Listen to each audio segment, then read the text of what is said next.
율법에 대하여 죽었다. 그 이유는 이는 하나님에 대하여 살아나게 하기 위해서. 그래서 이제 우리가 하나님에 대하여 살아난 자. 그러니까 어떤 법에 의해서 우리가 사는 자가 아니고 하나님에 의해서 하나님과의 직접 관계에 의해서 살아가는. 초대교회는 이것에 대한 분명한 인식과 경험이 있는 것 같아요. 그러니까 지금 우리는 초대교회를 경험하지 않았기 때문에 초대교회가 어떤 역동과 다이나믹을 가지고 있었는지, 우리는 우리 교회 생활은 너무나 종교화되어 있고 형식화되어 있는 부분이 많아서 우리가 그것을 잘 이해할 수 없습니다. 초대교회는 분명히 건물도 없었고, 그죠? 건물도 없었고, 뭐 예배 의식도 없고, 목사도 없고, 안수도 없고, 그럼에도 불구하고 그 가정에서 모이는 10명, 20명 그 교회가 전부인데 100명, 200명 모일 수 있는 것은 기껏해야 저기 어디요? 예루살렘 성전에서 모이는 예루살렘 교회 어떤 그런 분위기였지 다른 곳에서는 그렇게 되기 힘들었을 거거든요. 물론 이제 에베소 같은 데서는 바울이 이제 강론을 하면 뭐 한 100명 정도, 그 이상 되기는 힘들었을 거예요. 어떤 두란노 서원이라고 하는 학원입니다. 그 학원을 빌려가지고 낮 시간에 더울 때 그 학원을 쓰지 않을 때, 그럴 때 빌려가지고 그 시간에 말씀을 가르치는 일을 했다는 거 아닙니까? 그죠?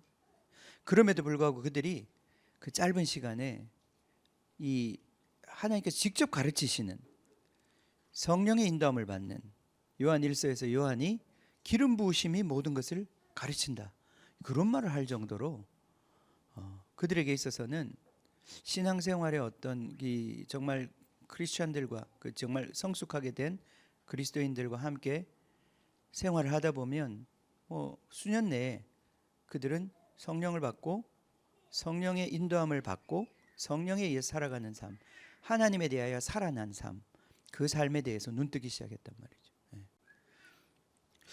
이제 우리 지금 교회는 그것을 회복해야 되는 거죠. 우리 한 사람 각자가 여러분이 주일 아침에 교회를 오든 안 오든 그게 성령의 인도하심이라면 목사가 그걸 어떻게 왜 교회 안 나오셨어요? 그렇게 얘기할 수 있겠어요?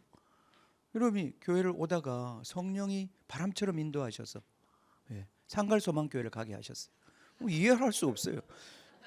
가라고 하셔 그냥. 그리고 거기 가서 헌금하라고 그러셔. 그런다고 내가 어떻게 하나님을 대신하겠어요? 내가 어떻게 그런 성도를 욕할 수 있겠어요? 억울하면 하나님께 호소해야지. 제발 주님 그런 일은 좀 안 하셨으면 좋겠습니다. 이렇게.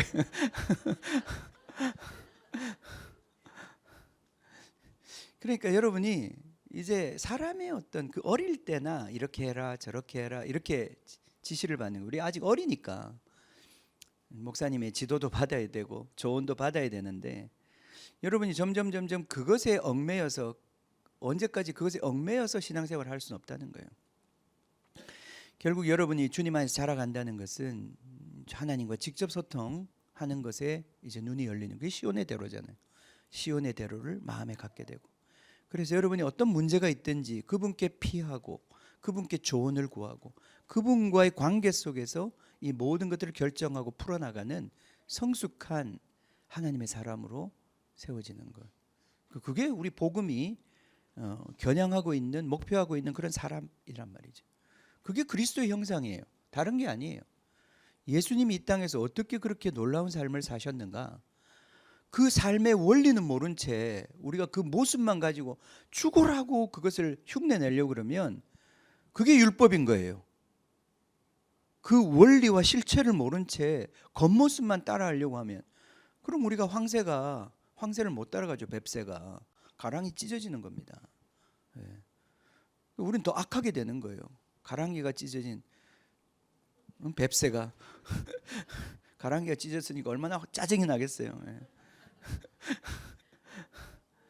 그러니까 자기가 이 하지도 못할 일을 막 하려고 애를 쓰면서 자기가 아닌 인간이 되어가지고 그런 거룩하지도 않은 인간이 거룩한 척하면서 그렇게 사니까 얼마나 힘들겠어요. 제가 정말 우스갯소리 들은 게 있습니다. 저 강남에 가면 세 종류의 사람이 있다. 예. 재벌집 아이들, 이런 아이들이 있대요. 예. 이런 아이들은 공부 하나도 안 한대요. 그리고 집에서 공부 안 한다고 아무도 뭐라고 안 그런대요. 예. 걔들은 그 공부도 취미 생활이고 모든 게 그냥 자유야. 예. 그런 집이 있대요. 예. 그런 집이 있냐 하면 죄송해요. 제가 오늘 이상하게 자꾸 뭘 저격하는 것 같은데 강남에 이제 이 어떤 의사나 이렇게 좀 이렇게 지식층, 예, 어떤 그런 뭐 판사나 이런 집안 아이들이 있대. 그런 아이들은 또 공부를 잘한대요. 공부 열심히 하고. 예, 예. 근데 이제 이 세 번째 부류가 문제예요. 이 세 번째 부류는 경제적으로도 그렇고 막 모든 것에 있어서 이 강남을 살 형편이 안 돼. 예. 근데 이 강남에 살려면 이제 비용이 많이 들잖아요. 예, 학원비도 많이 들고. 그러니까 이제 엄마 아빠가 아주 죽을 힘을 다해서 그 강남에 이제 대치동에 전세 뭐 월세 얻어가지고 이제 살면서 애를 키우는데, 예. 근데 이 애가 이제 공부를 안 해요. 학원 가서 자고 오고 막. 그러니까 이 부잣집 재벌집 아들은 공부를 안 해도 부모가 하도 속이 답답하지 않은데, 예. 이 세 번째 부류의 사람들은 너무 힘든 거예요. 애 공부 안 하는 걸 보면. 예.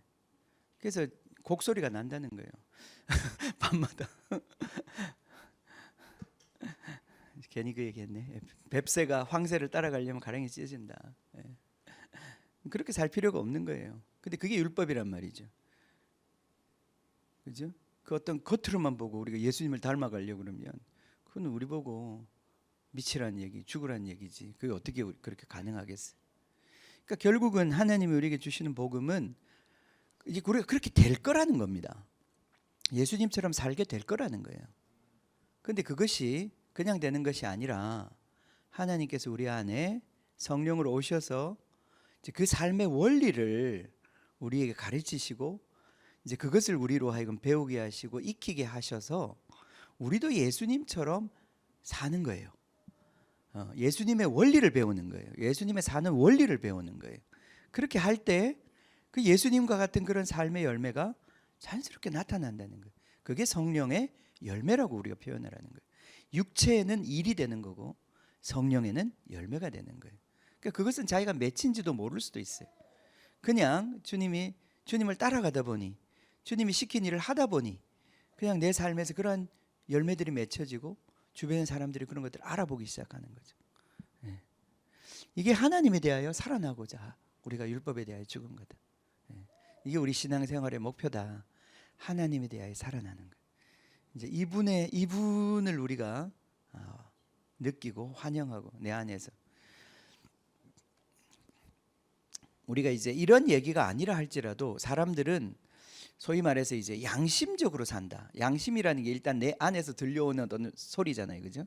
예, 양심을 따라 산다. 그래도 우리가 양심적으로 살면 이 세상이 좀 좋아지겠죠. 뭐 완전히 천국은 안 되겠지만 양심적인 사람들이 많으면 이 세상이 좋아집니다. 그래도 이 내면의 소리를 듣고 정직하게 살려고 그러고. 근데 이 양심이라는 게 뭐냐면 결국 우리 안에 있는 율법이에요, 율법. 이 율법이 우리 안에 법이 있거든요.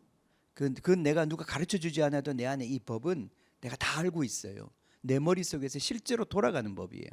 실제로 작동하고 있는 법이에요. 그렇기 때문에 이 법이 작동하고 있기 때문에 어떤 사람이 내가 지금 길거리에서 침을 뱉으면 안 돼라고 하는 율법을 내가 갖고 있으면 어떤 사람은 침을 탁 뱉잖아요.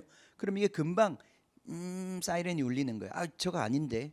저건 할 짓이 아니지. 이런 식의 이게 우리 안에 이게 죽어 있는 법이 아니라 살아 있는 법으로 우리가 움직이고 있단 말이에요. 이 레이더가 계속 작용하고 있으면서 모든 상황에 대해서 그걸 반응한단 말이죠.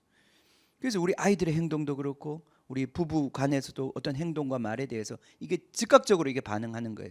삥 하고 울리는 거야. 이게 무슨 말이지? 이건 아니잖아. 나한테 어떻게 이런 말을 할 수 있어? 이런 게 막 돌아가는 거예요. 예. 예? 예. 이게 이제 우리 안에 있는 실제적인 법인데 이 법이 바깥으로 얘기 안 해도 내가 그 행동을 어길 때, 내가 침을 뱉으면 안 된다라고 했을 때 내가 침을 뱉었어요. 그러고 나면 즉각적으로 누가 나를 고발하지 않아도 내 안에서 이게 작동하는 거예요. 그래서 내가 즉각적으로 죄의식을 갖게 되는 거예요. 아, 내가 내 법에 대해서 떳떳하지 못한 거죠. 이게 이제 우리 양심의 작동이에요. 예. 그래서 우리가 양심적으로 우리 안에서 돌아가는 법에 대해서 우리가 충실히만 살아도 이 세상은 그렇게 나쁜 곳이 될 수는 없습니다. 근데 여러분, 우리가 갖고 있는 법이라고 하는 거, 율법이라고 하는 게 완전하지 않아요. 이제 이게 문제인데, 예. 율법 중에는 예를 들어서 우리 좋은 법도 있지만, 어제 얘기한 조폭 집단, 어제 캄보디아에 보이스피싱하는 그 집단 또 법이 있단 말이죠. 예? 그 법이 있단 말이죠. 몇 통화를 안 하면 오늘 밥 안 줘. 그런 법이 있단 말이에요, 그죠? 그래서 그 법에 충성되게 충실하게 살면 어떤 세상이 되느냐? 예, 악한 세상이 되죠. 그죠? 예. 그렇기 때문에 우리가 이제 이 양심적으로 산다는 것이 대체적으로는 아직도 우리의 마음에 있는 법이 그렇게 하나님의 이 법에서 많이 벗어나지 않는 한 이 양심적으로 사는 것이 그나마 세상을 조금 그래도 그렇게 나쁜 곳으로 가지 않도록 양심 없이 법 없이 그냥 느끼는 대로, 자기가 어떤 그런 충동대로 사는 세상보다는 양심의 이 법을 따라 사는 세상이 그나마 낫단 말이죠. 악법이라도 그런 세상이 낫단 말이죠. 그런데 여러분 생각해 보세요. 북한에도 법이 있단 말이죠. 북한에는, 그죠? 우리 한국 드라마 보면 총살. 그럼 우리 남한의 우리 아이들은 다 죽었어야 돼. 북한의 법에 의하면 하루에도 몇 번씩 죽여야 돼. 밤새도록 보는데 뭐. 그죠? 예. 그러니까 근데 북한 아이들은 한국 드라마 볼 때 얼마나 양심이 찔리겠어요. 그죠? 우리 한국 아이들은 전혀 양심이 안 찔리면서 밤새도록 볼 수 있는데, 북한 아이들은 이불 뒤집어 쓰고 그걸 보면서 충동은 어찌할 수 없는데 그걸 보면서 계속 아마 나는 이러면 안 되는데, 이러면 안 되는데, 끝났네 다음 편. 그러니까 이게 양심대로 산다는 것이 어느 정도의 기능은 있지만 이 법 자체가 잘못되었을 때 이 양심대로 사는 것이 오히려 나쁜 세상을 만들어내는, 그것을 우리 성경에서는 악한 양심이라고 합니다. 이 악한 양심이라고 하는 것은 우리 법 자체에 문제가 있는 경우예요. 그래서 우리 예수 믿는 게 뭐냐? 베드로전서에 보면 선한 양심을 회복하는 거라고 그랬어요. 우리의 양심이 사라지는 게 아니에요. 우리의 양심대로 사는 게 없어지는 게 아니에요. 이게 지금 우리 기독교에서 엄청 오해를 불러일으키는 부분이에요. 이제 우리는 믿음으로 살기 때문에 양심 따위는 개나 줘라. 예? 우리는 양심 없이 살아도 괜찮다. 그래서 막 기독교인들이 더 큰 죄들을 지어. 기독교인들이 막 뇌물 먹이고, 막 우리는 믿음으로 하기 때문에, 그분은 장로님이시기 때문에 우리끼리 그냥 장로님 목사님 막 그냥 서로 좋아, 은혜가 충만해, 막 그러면서 온갖 종의 나쁜 짓들을 막 하는 거예요. 이거 얼마나 무서운 일이에요, 그죠? 아니에요. 우리의 양심은 사라지는 게 아니에요. 양심의 기능은 그대로 있는데, 예수 믿는다는 것은 우리의 이 양심의 피뿌림을 받아서 이 법이 새 법으로 바뀌는 거예요. 그래서 그게 성령의 법으로 바뀌는 거예요. 그래서 성령의 법을 따른 양심을 따라, 선한 양심을 따라 우리가 살게 되는 거예요. 그래서 이것이 살아나지 않으면 우리의 양심은 이제 결국은 없앨 수 없는 하나님이 주신 일종의 우리 안에 있는 기능인데, 내적인 기능인데, 이것이 의존하고 있는 법 자체가 문제가 있기 때문에 양심이 문제가 있는 거죠. 근데 이 법 자체가 이제 새로운 새 법이 우리 마음에 쓰여진다면 그것과 양심과 하나 되어서 우리가 주님을 두려움 없이 섬기게 되는 거란 말이죠.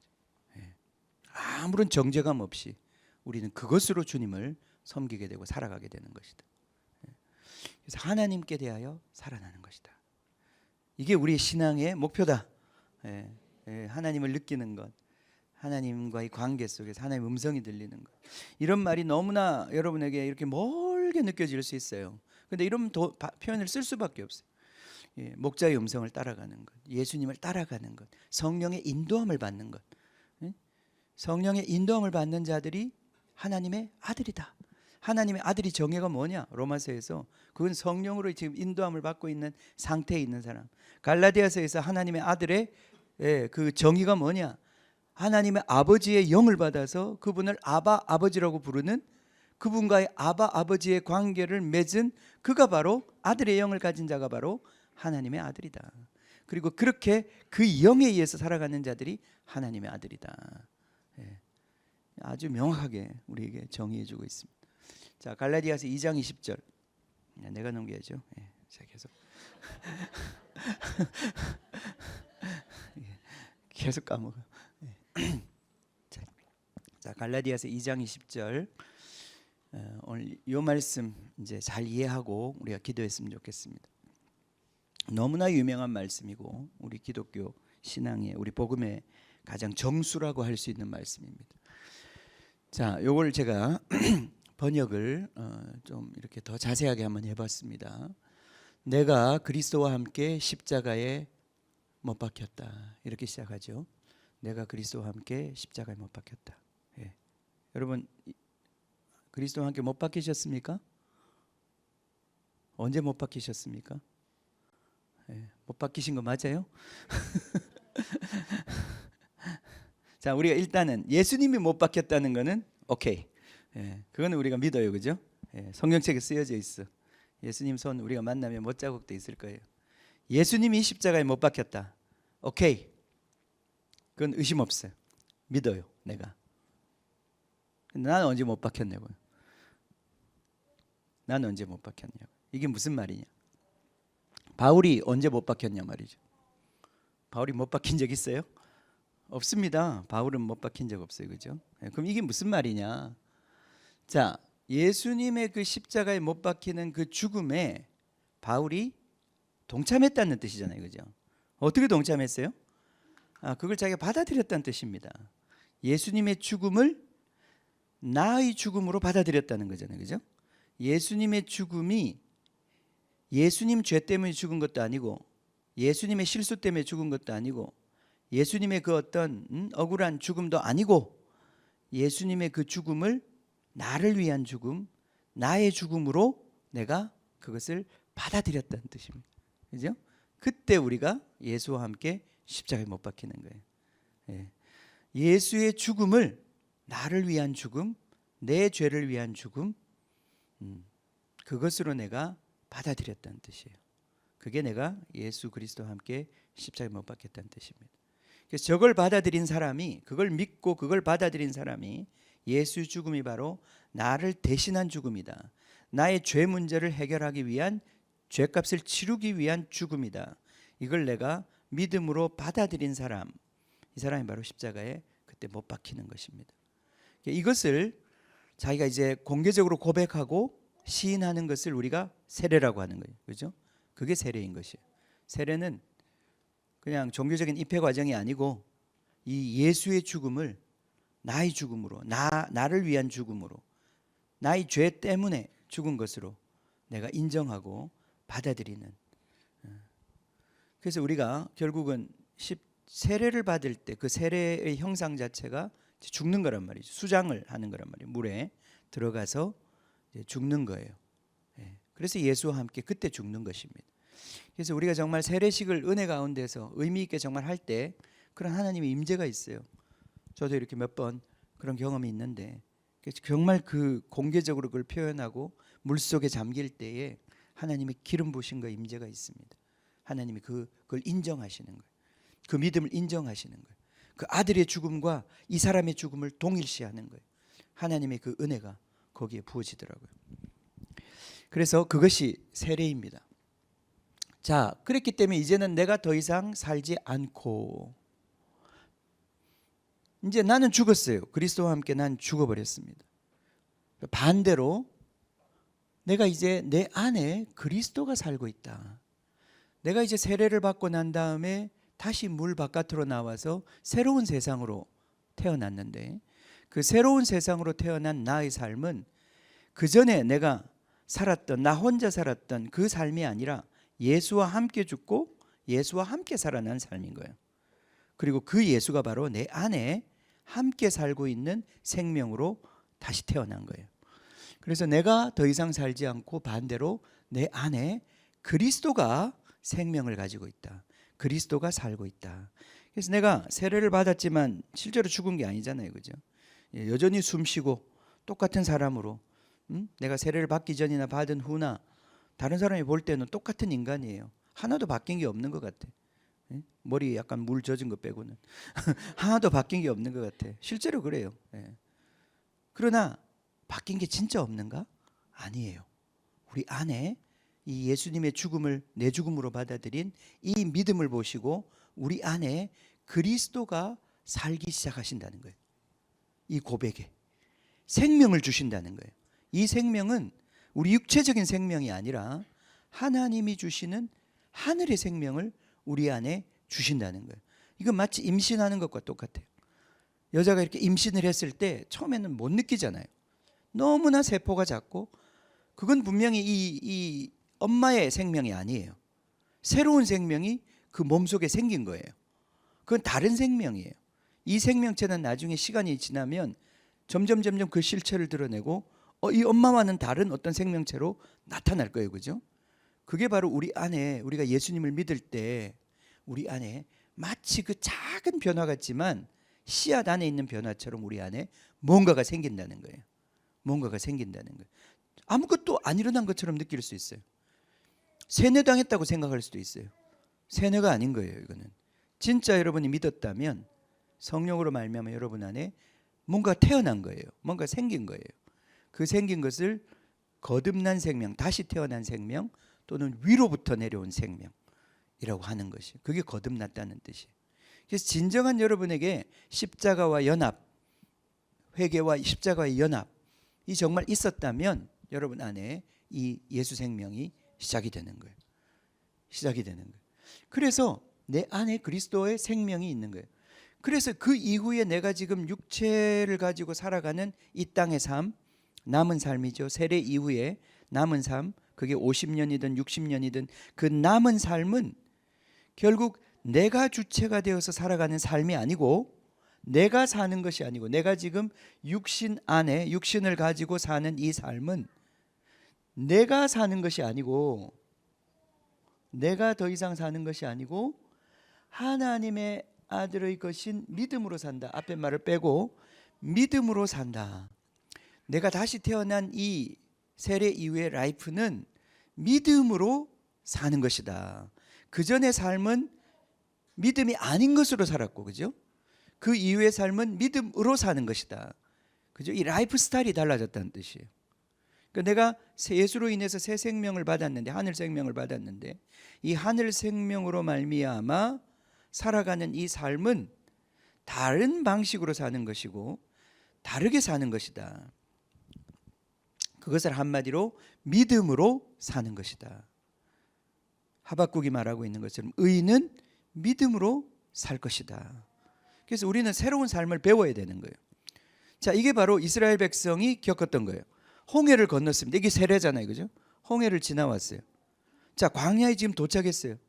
홍해는 건너왔지만 따라오던 추격하던 바로의 군대는 사라졌지만 지금 나는 하나도 바뀐 게 없어. 홍해를 건너기 전이나 홍해를 건넌 후나 나는 나라, 이 말이죠, 그죠? 달라진 것은 추격해오던 나를 주관하던 그 세력은 사라졌어요. 이제는 모세를 따라가야 돼요. 모세가 시킨 대로 해야 돼요. 그것밖에 달라진 것이 없어요. 자, 그럼 이제 모세를 따라가면서 내가 이제 모세의 사람이 되어야 되는데, 내가 이제 이 홍해를 건너기 전에 내 몸에 아주 쩔어 있고 붙어 있던 이 이집트의 삶의 방식, 이것으로부터 내가 이제 변화받아야 되는, 해방돼야 되는. 근데 이게 쉽게 안 된단 말이죠. 이스라엘 백성이 믿음이 없어서 40년 동안 광야를 생활을 했던 거거든요. 믿음이 있었다면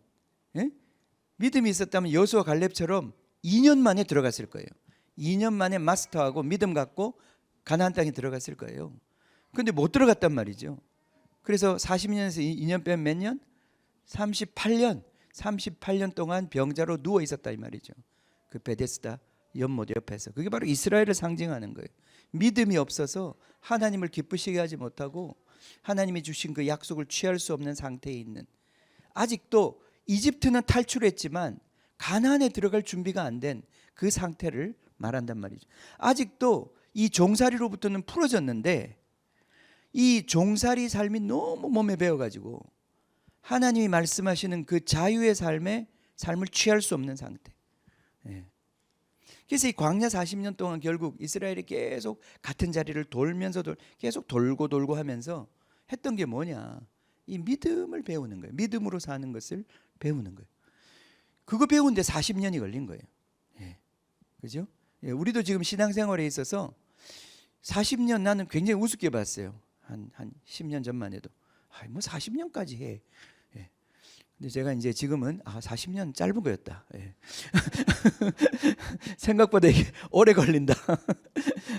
40년 만에 내가 믿음에 들어갈 수 있다면 이건 상당히 우수한 인재에 속하는 거다. 죽을 때까지 안 될 수도 있겠구나. 경각심을 가져야 합니다. 믿음으로 사는 것이다. 믿음으로 사는 것이다. 자, 이제 그래서 예수 믿고 난 다음의 삶은 이제 믿음의 삶을 배우는 것인데, 이제 여기서 이제 우리 성경 번역에 있어서 조금 우리가 더 주목해야 될 부분이 있습니다. 자, 이 믿음을 수식하는 말이 하나님의 것인 이렇게 돼 있어요. 우리 성경은 지금 어떻게 번역이 돼 있어요? 자, 하나님의 아들을 믿는 믿음 안에서 산다 이렇게 돼 있어요. 그죠? 예, 요 번역이 저는 좀 아쉬운 거예요. 요 헬라어 문장 그대로 제가 지금 옮긴 거예요. 직역을 한 거예요. 자, 우리는 내가 이제 사는 세례 이후에 내가 이제 살아가는 이 삶은 믿음으로 사는 것이다. 근데 이 믿음이 뭐냐 이렇게 묻는다면 그것은 바로 하나님의 아들이 가지고 있는 것이다 이 뜻입니다. 그러니까 하나님의 아들의 믿음, 하나님의 아들의 것인 믿음이에요. 그 믿음으로 산다 이렇게 되는 거예요. 그러니까 이제 우리가 이게 굉장히 중요한 포인트인데, 우리가 이제 믿음으로 산다는 게 우리한테는 굉장히 막연하게 들릴 수 있어요. 믿음으로 사는 게 뭐야? 왜냐하면 그걸 우리가 배우지 못하고 듣지 못했기 때문에 예수 믿고 난 다음에도 그냥 교회 나오는 거 정도, 그냥 신앙생활 하는 거 정도, 목사님 오라면 오고 하라면 하고 밥하라면 밥하고 헌금 내라면 헌금 내고 수련회 하자면 그냥 모이고 그냥 그거 하는 것이 믿음으로 사는 거 아닌가? 네. 교회 좀 열심히 하고, 그래서 목사님이 좀 시키면 가끔 선교도 하고, 그럼 그거 하면 우리가 믿음으로 산다고 얘기할 수 있는 게 아닌가? 그 정도로 해석을 해온 거예요. 근데 그게 아니라는 거예요. 예. 그 선교도 굉장히 우리가 육신적으로 많이 해왔어요. 예. 그죠? 예. 선교하러 가면 많이 치고받고 싸우고요.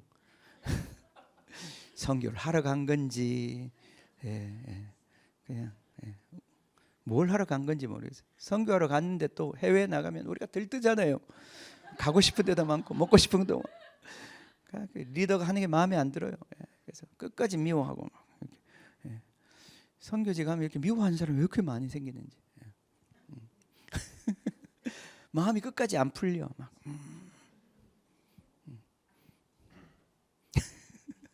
막 오만 지금 트라우마가 생겨. 선교여행 다니면서. 자, 하나님의 아들의 것이다. 믿음은 우리 하나님의 아들이 어떻게 사시는지를 봐야 하는 거죠. 그걸 배우는 거예요. 자, 그분은 나를 사랑했고 자기 자신을 나를 위해서 내어주셨던 분. 자, 그분이 하나님의 아들인데 그분이 가지고 있는 믿음, 그분이 살았던 삶의 원리, 그것으로 내가 사는 것이다. 그러니까 여호수아의 믿음, 갈렙의 믿음, 결국 예수님의 믿음, 그 믿음을 우리가 우리의 것으로 가질 때 우리가 바로 가나안 땅을 차지하는 그 믿음의 사람이 되는 거다. 믿음으로 산다, 이게 무슨 말인지를 우리가 이제 배워야 하는데, 이게 바로 예수님에게서 배우는 것이다. 예수님에게서 배우는 것이다. 한두 가지만 정리를 해봅시다. 요한복음에 보면 예수님이 요한복음은 자기의 라이프 스타일, 예수님의 내면적인 라이프 스타일이 굉장히 많이 묘사되어 있는 성경이에요. 그래서 우리한테 너무 귀한 거예요. 우리 공간복음서만 있다면 예수님이 했던 놀라운 외적인 어떤 결과물만 우리는 보는 거예요. 근데 요한복음을 통해서 우리는 예수님이 어떤 방식으로 사셨구나 하는 거를 우리가 이 예수님의 믿음을 배우게 되는 거예요. 결국 요한복음도 예수님의 믿음을 가짐으로 인해서 우리가 영생을 얻는 그것을 얘기해 주고자 지금 얘기하고 있는 거예요. 그래서 예수님 요한복음 12장 이렇게 말하고, 나는 자의로 말하지 않는다. 난 내가 하고 싶은 말 짓거리는 사람이 아니다 이 말이에요. 그럼 예수님은 어떻게 말하시는가? 예수님 말을 할 때마다 나를 보내신 아버지께서 내가 말할 것과 이룰 것을, 자, 이 표현을 이제 우리 성경 저렇게 번역했는데 이거 정확하게 번역하면 이런 거예요. 내가 지금 뭘 말해야 될지 그 말하는 내용을 하나님이 주셨다는 거예요. 그래서 내가 뭘 말해야 될지. 근데 뿐만 아니라 내가 그 말을 어떻게 말해야 될지 그 워딩까지도 하나님 주셨다는 거예요. 내가 말할 것과 이룰 것을 하나님이 친히 나에게 말씀하셨다. 그래서 예수님이 하나님께 완전히 의존된 상태에서 그가 말씀을 전할 때마다 하나님이 뭘 말하라? 오늘은 성령에 대해서 말해라. 그럼 성령에 대해서 말해라. 성령에 대해서 어떻게 말할까요? 무엇을 말할까요? 그러면 하나님께 성령에 대해서 생수의 강이라고 말해라. 이렇게 워딩까지 주셨다는 거예요. 그래서 예수님의 말은 하나님의 말씀 자체인 거예요. 자기는 한마디도 자기의 말을 섞지 않았다는 거예요. 나는 자의로 말하지 않았다는 거예요. 내가 말하는 것은 전부 아버지가 말한 것이고 내가 아버지가 하신 것만 나는 했다는 거예요. 자, 우리 안에 그리스도께서 사신다고 그랬는데 우리가 결국 배워야 하는 삶이 무엇이냐 하면 이 그리스도께서 내 안에서 살아주시는 삶을 내가 믿음으로 수용해서 내가 살아내는 거예요. 이게 바로 우리가 크리스천 삶이에요. 그게 바로 우리의 새로운 생명의 삶이다 이 말이죠. 자, 나는 그의 명령이 주님께서 주신 그 말씀이 나의 영생이다. 내가 그것 지키는 것이 나의 생명이다. 그러므로 그의 명령이 영생인 줄을 내가 안다. 그러므로 내가 이루는 것은 내 아버지께서 내게 말씀하신 그대로이다. 그러니까 나를 본 자는 아버지를 보았다. 예수님이 심지어 이런 말까지 하신 것입니다. 히브리서 말씀도 봅시다. 예수님은 우리의 믿음의 표상입니다. 예수님의 믿음을 배우는 거예요, 결국은. 자, 그분은 어떤 분이시냐? 믿음의 주님이시다. 우리 성경 그렇게 번역했는데 사실은 이 표현은 우리가 보통 주라고 번역하는 curious라고 하는 단어가 아니고요.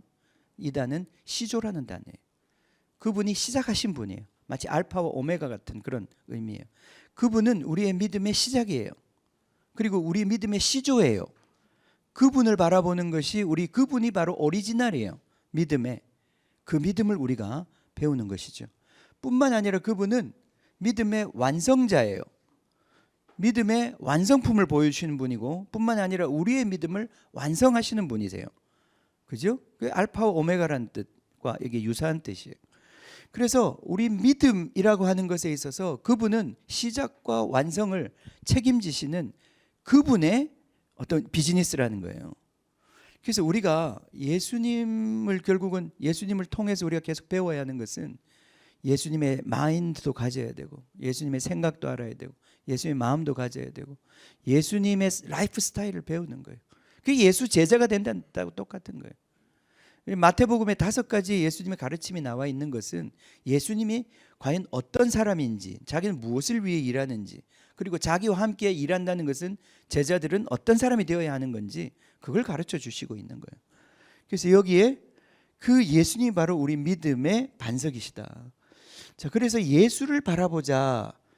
그래서 히브리서에서 우리에게 지금 요청하고 권면하는 것은 그 예수님에 대한 시선을 잃어버리면 안 된다.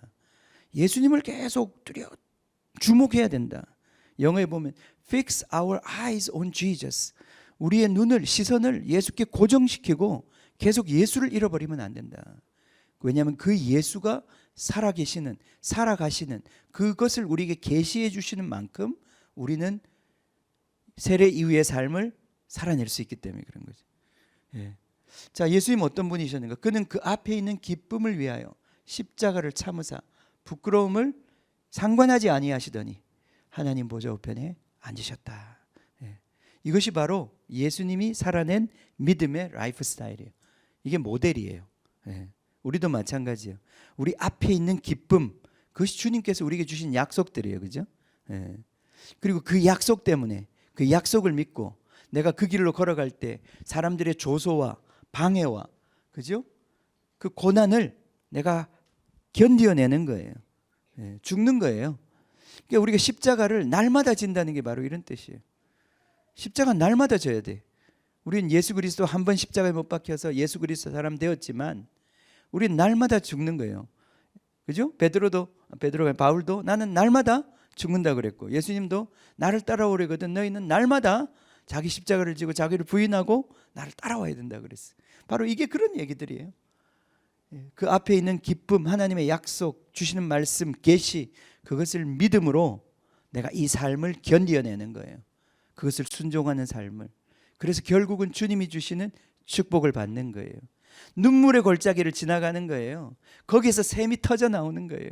그리고는 하늘에서 주시는 그 복을 받는 거란 말이죠. 이게 바로 우리 크리스천의 삶이다. 이게 우리의 라이프다. 여기까지 해야 되겠네요. 밥 먹을 시간이 다 돼가네요. 자, 갈라디아서 2장 20절, 너무나 우리가 잘 알고 외우는 말씀인데, 이 말씀은 예수님의 믿음을 우리가 가져야 한다. 우리가 예수님의 살았던 방식을 배워야 한다. 그것을 얘기하는 것입니다. 자, 이걸 어떻게 배우느냐? 우리 안에 이미 예수 생명이 있습니다. 그죠? 뿐만 아니라 예수 생명을 가지고 성숙한 사람들이 우리 주변에 있습니다. 그들의 삶을 모델을 보면서, 오늘날 우리가 이게 굉장히 어렵게 느껴지는 이유는 목사님들조차도 교회 안에 이런 어떤 영적인 리더들이 없다 이 말이죠. 이런 삶을 살아가는 사람들이 많이 없어요.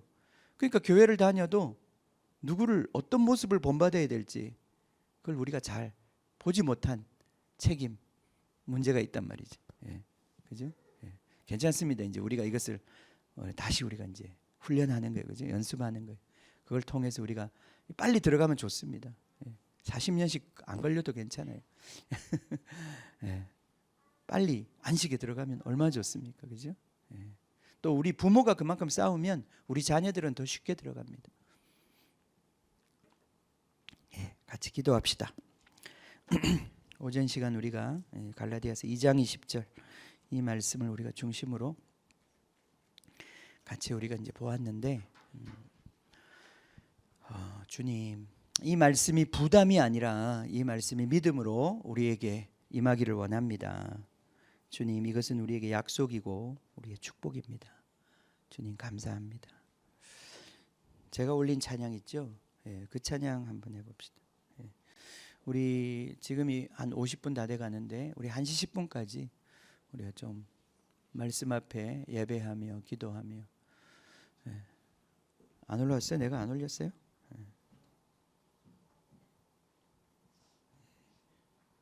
그렇군요. 내가 안 올렸어요?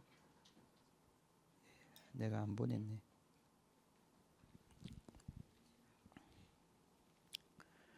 자, 주님 우리 사랑하십니다. 주님은 우리 나를 위해서 자기 자신을 주신 분이다. 나를 사랑하시는 분이다. 여러분, 사랑하면 누구를 떠올릴 수 있는지 모르겠는데 이 세상에서 우리 부모님 우리를 사랑하시죠. 그렇기 때문에 우리가 부모님에 대해서 그나마 이렇게 짠한 마음이 있는 거예요. 사랑을 거기서 우리가 느꼈기 때문에. 그죠? 이 세상에는 사랑이 있습니다. 분명히 그 사랑은 하나님의 흔적인데, 근데 점점 이제 사랑이 식죠. 그죠? 세상이 사랑이 없어지고 있습니다. 그죠? 근데 그 사랑의 본체이신 분이 계십니다. 우리 하나님, 그분의 아들. 사랑이 뭐냐? 하나님 아버지와 하나님 아들, 그분이 누리시고 있는 그 삶의 어떠함이 사랑이에요. 그렇죠? 그래서 그 사랑을 우리가 받았습니다. 그 사랑으로 우리가 새 생명을 얻고 태어났습니다. 주님의 그 마음을 우리가 받고 우리 안에 살아계신 예수님을 믿고 그분께 우리가 귀를 기울이기를 원합니다. 이 시간 우리의 시온의 대로가 건설되기를 원합니다. 주님을 향한 우리의 마음이 살아나기를 원하고, 주님을 만나고 싶은 갈망이 일어나기를 원하고, 주님을 예배하고 주님의 그 사랑을 내가 거부하지 아니하고 받아들이고자 하는 그러한 마음이 우리 가운데 채워지기를 원합니다. 우리 같이 예배하면서 우리 같이 기도하겠습니다.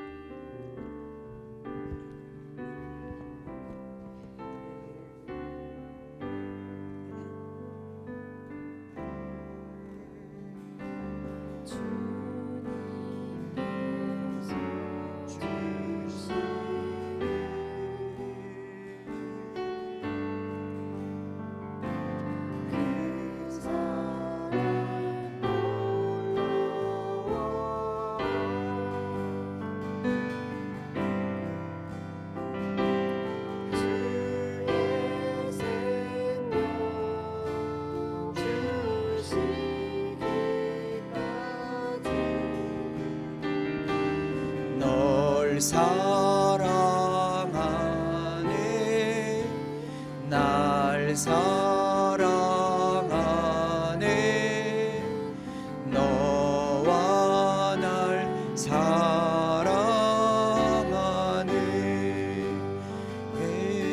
주님께서 주시는 주님께서 주시는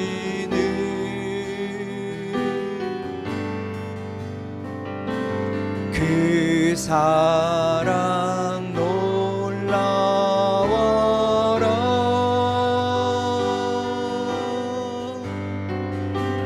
그의 생명 주시기까지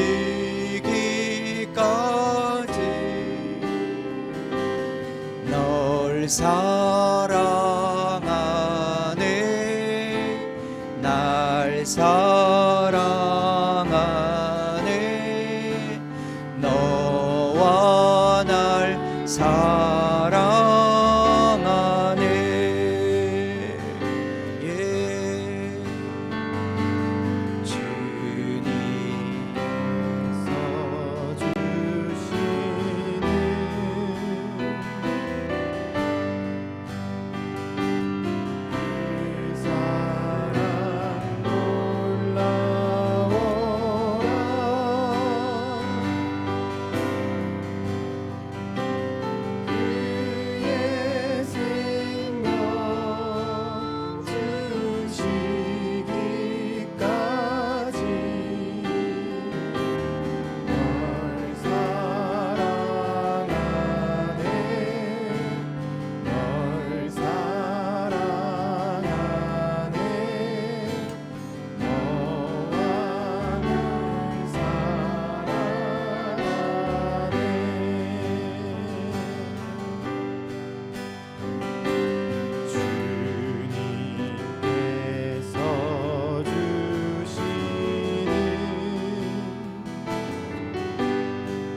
주님, 이스라엘 백성들이 광야로 나갔을 때 예수님 물어보셨습니다.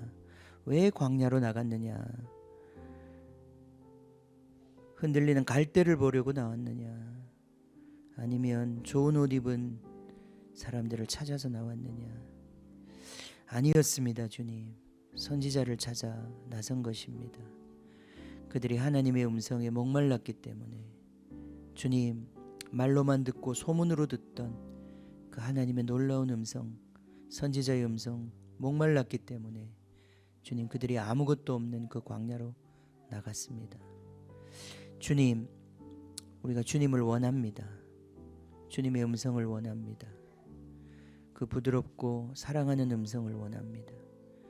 이미 내 안에 들어와 계시려고 모든 값을 지불하신 주님, 모든 수단과 방법을 다 동원하신 주님, 그래서 결국 당신이 복음의 씨앗이 되어 우리 안에 거하기 시작하셨습니다. 주님이 우리 안에 살아계십니다. 주님을 찬양합니다. 이 복음을 믿게 해주셔서 감사합니다. 생명 주는 예수를 알게 해주셔서 감사합니다. 하늘에 주님 그 놀라운 사랑의 법을 가르쳐 주시는 성령님이 우리 안에 계셔서 감사와 찬양을 드립니다. 주님, 우리가 살아나기를 원합니다. 주님에 대하여 살아나기를 원합니다. 주님, 너무나 훌륭하게 살아있는 내 자신의 법에 대해 살아있는 것이 점점 약해지고 풀어지고 주님, 내 안에 살아계신 그분의 살아나기를 원합니다.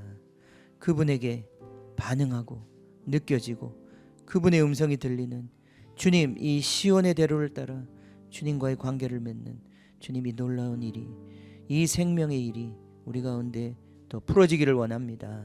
주님, 이 시간 우리로 기도하게 하십시오. 성령님, 이 생명을 활성화시켜 주십시오. 주님 사랑을 받아들이고 그 사랑으로 채워질 수 있도록, 주님, 우리의 허전한 마음과 주님, 우리의 상한 마음이 주님의 사랑 가운데 녹아지고 회복되고 살아나고 새 것이 될 수 있도록, 주님, 이 마음이 살아서, 이 마음이 하나님을 알아서 이 마음이 내 삶을 이끌어갈 수 있도록 주님, 이 시간 주님 성령님 역사하여 주십시오. 우리 가운데 일하여 주십시오.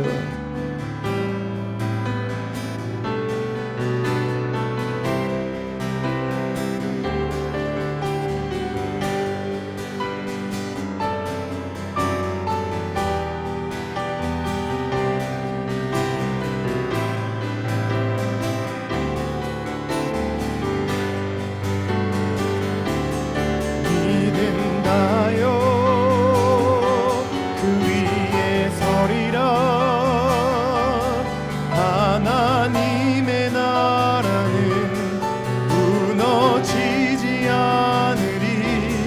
믿음 다하여 그 나라 세워가리라. 주님 포도 실 때까지 믿음 다하여 그 위에 서리라.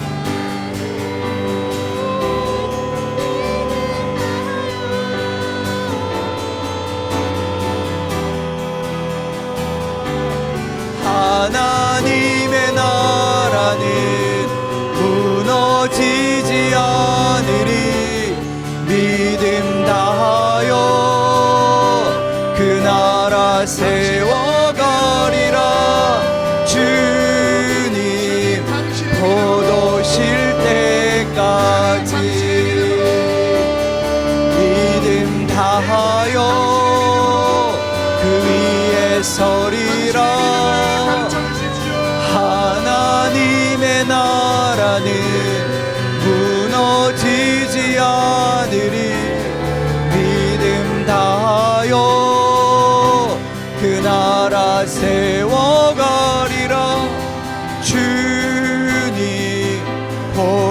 실 때까지 믿음 다하여 그 위에 서리라. 하나님의 나라는 무너지지 않으리. 믿음 다하여 그 나라 세워가리라. 주님 곧 오실 때까지 믿음 다하여 그 위에 서리라. 하나님의 나라는 무너지지 않으리.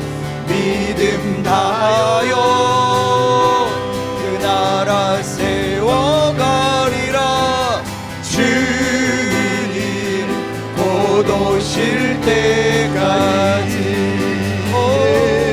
믿는다요. 그 위에 서리라. 하나님의 나라는 무너지지 않으리. 믿는다요. 그 나라 세워가리라. 주님 곧 오실 때까지.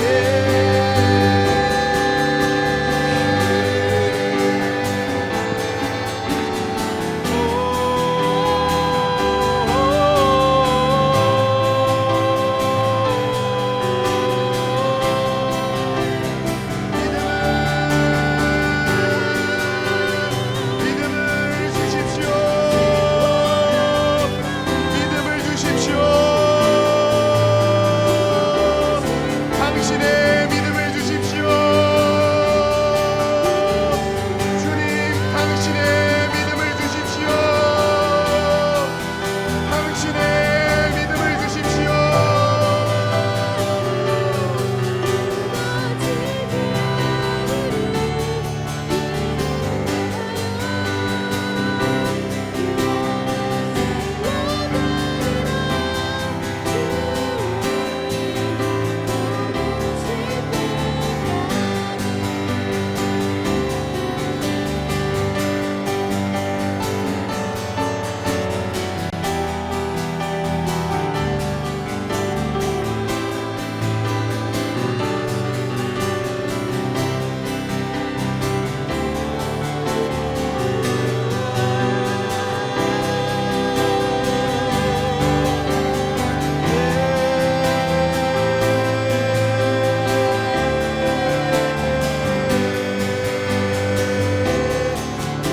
믿는다요. 그 위에 서리라. 하나님의 나라는 무너지지 않으리. 믿는다요. 그 나라 세워가리라. 주님 곧 오실 때까지 믿는다요. 그 위에 서리라. 하나님의 나라는 무너지지 않으리. 믿는다요. 그 나라 세워가리라. 주님 곧 오실 때까지.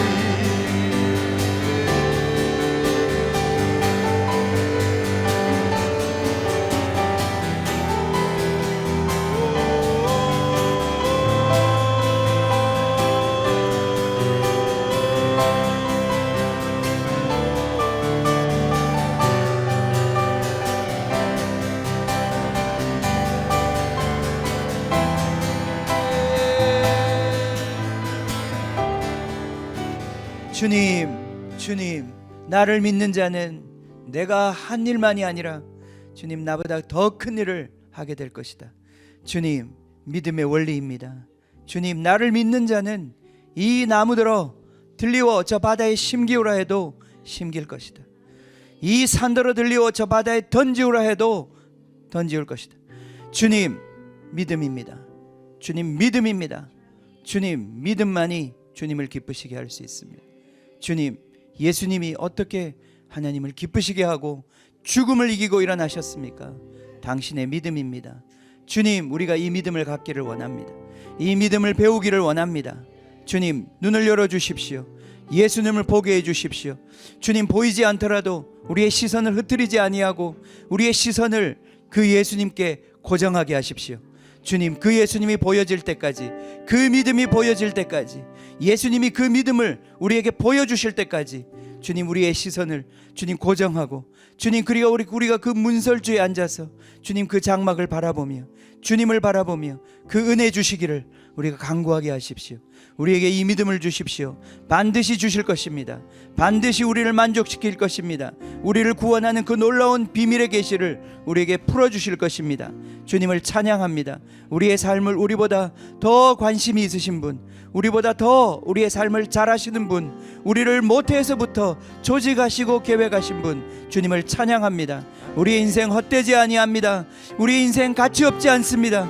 주님의 제단에 드려질 아름다운 인생입니다. 아름다운 재물입니다. 살아있는 제사로 주님을 기쁘게 할 주님의 자녀들입니다. 주님, 우리 한 사람 한 사람 이 시간 기름 부어주시고 우리 안에 계신 성령님, 우리 안에 계신 그리스도여 활성화되게 하여 주십시오. 깨어나게 하여 주십시오. 주님, 우리 등잔대에 앉아서 우리를 다스려 주십시오. 주님, 그 보좌에 오르소서. 우리 마음에 있는 그 보좌에 오르소서. 주님, 말씀하셔도 됩니다. 주님, 나에게 부담 없이 말씀하셔도 됩니다. 내 삶에 간섭하셔도 됩니다. 주님은 그러한 자격이 있습니다. 주님은 모든 것을 내어주고 우리를 사랑하셨기에 주님, 내가 그 자리를 드립니다. 내 마음에 가장 귀한 그 자리 주님께 드립니다. 주님, 그 자리에 앉으셔서 내 삶에 주님 인도자가 되어 주십시오. 운전자가 되어 주십시오. 왕이 되어 주십시오. 내 인생을 이끌어 주십시오. 주님이 이끌어 주신다면 나는 기꺼이 따라가겠습니다. 모든 것을 맡기겠습니다. 모든 것을 맡기겠습니다. 주님만 따라가겠습니다. 주님만 믿겠습니다. 주님만 믿겠습니다. 주님만 믿으면 죽지 않습니다.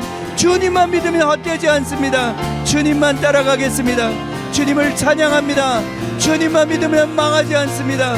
주님을 찬양합니다. 주님의 제단에 남겨질 것입니다. 주님의 집에 살게 될 것입니다.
자유 있네. 예수 이름에 구원 있네. 오직 예수 이름에 회복 있네. 예수 이름에 구원 있네. 오직 예수 이름에 능력 있네. 예수 이름에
감사합니다. 주님, 이 아침에 우리를 축복해 주시고 주님 기도하고 예배할 수 있도록 주님 우리 마음을 살려주시니 감사합니다. 주님, 고아와 같이 내버려 두지 않겠다고 약속하셨습니다. 주님, 이 땅에 오셨던 예수님 그냥 떠나가시지 않으셨습니다. 우리 한 사람 한 사람에게 그 예수 주시려고, 주님 그 예수의 생명 우리 안에서 역동하게 하시려고 주님 성령 주신 주님께 감사드립니다. 주님, 우리가 살아나기를 원합니다. 주님, 성령에 대해서 우리가 더 깨어나기를 원하고 그 음성 주님 우리가 더 세밀히 듣고 정말 주님만 따라가는 그 생명과 평안의 길을 걷기를 원합니다. 주님 인도하여 주십시오. 주님, 힘으로도 되지 않고 능으로도 되지 않고 오직 성령으로 된다고 말씀하신 것처럼 주님, 우리가 성령 없이 어떻게 주님 아들의 삶을 감당하겠습니까? 주님, 부어 주시옵소서. 그 하나님의 아들의 것인 믿음을 우리에게 주시옵소서. 주님, 그래서 우리가 이제 힘들지 않게 살기를 원합니다. 종처럼 살지 않기를 원합니다. 자유하는 자로 주님을 기쁘게 두려움 없이 섬기기를 원합니다. 주님, 우리를 계속 인도하여 주시옵소서. 감사드리며 예수님의 이름으로 기도합니다. 아멘, 아멘, 아멘, 아멘. 예, 우리 첫 시간 마쳤습니다. 한 번 더 있습니다. 예, 식사하시고, 제가 15분을 뺏었는데 그래도 그냥 정시에 시작하겠습니다. 2시 반에 우리가 다시 모이겠습니다.